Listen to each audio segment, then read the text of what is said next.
Are the Cleveland Cavaliers the kings of the Eastern Conference? And by that I mean the Sacramento Kings. Let me explain. As I reflect on this offseason for the Cavs, I can't help but shake this feeling of deja vu. Rewind in your mind to just 2 years ago. The Kings had a good year. They had a 48-34 record. They got the 3 seed in the Western Conference. They were the feel-good story of the NBA. Light the beam! And following that success, they used their offseason to not only bring back, but reinvest in their core guys. Harrison Barnes got re-signed. They used their cap space to renegotiate and extend Domantas Sabonis. And in the meantime, the rest of the conference was making changes to their rosters in order to get better. And then the continuity-strong Kings came back the next year and achieved almost the exact same record, 46-36. But the conference had passed them by. They ended up the 9 seed and losing in the play-in to the Pelicans, missing the playoffs. And I can't help but worry as a fan and wonder as an NBA person, is that the potential future for the Cavaliers? The Cavs just had themselves a 48-34 season. Good for the 4th seed in the Eastern Conference, and they made it to the second round of the playoffs. This wasn't the surprise that the Kings were, because 2 years ago, the Cavs actually had a better record when they were also the 4th seed in the East, and then they got swept in the first round by the Knicks. But the win-loss column isn't where the similarity stops, as this offseason, the Cavs have focused on investing in their core. The core 4. Donovan Mitchell signed a 3-year extension with a player option. Evan Mobley got a 5-year extension. Jarrett Allen got a 3-year extension, and Darius Garland is going to be starting just the 2nd year of his rookie max extension. The only on-court addition to the team thus far has been drafting Jalen Tyson with the 20th pick in the first round, who Cavs Twitter is calling a Karis LeVert replacement.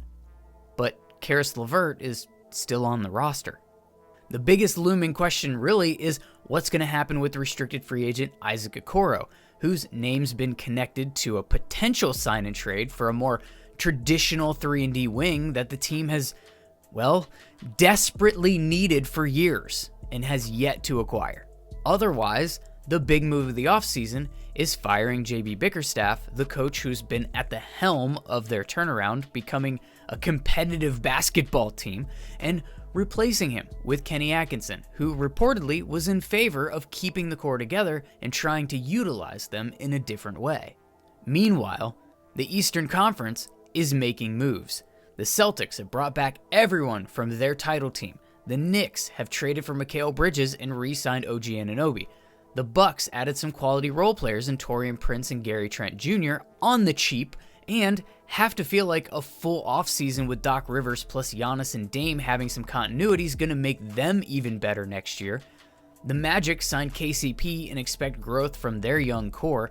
The Pacers re-signed Pascal Siakam and expect to get better following their conference finals trip with a full season of him and Halliburton together plus a healthy Ben Mathurin. The Sixers reworked their whole roster while signing Paul George, the biggest free agent on the market, and getting Tyrese Maxey locked up. And even some teams at the bottom have made some moves and have at least gotten some clarity on their directions, if not outright improving their team. How feasible is it that all the Cavs need to break through to that next level of playoff success is a shift in coaching philosophy and internal growth? As a fan, you gotta hope that Evan Mobley has another leap in him, and that's what acts as the big acquisition of the summer.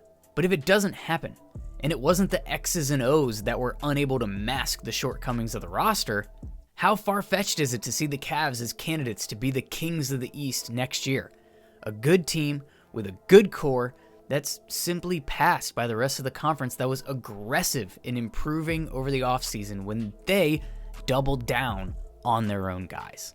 Let me know your answer to that in the comments section.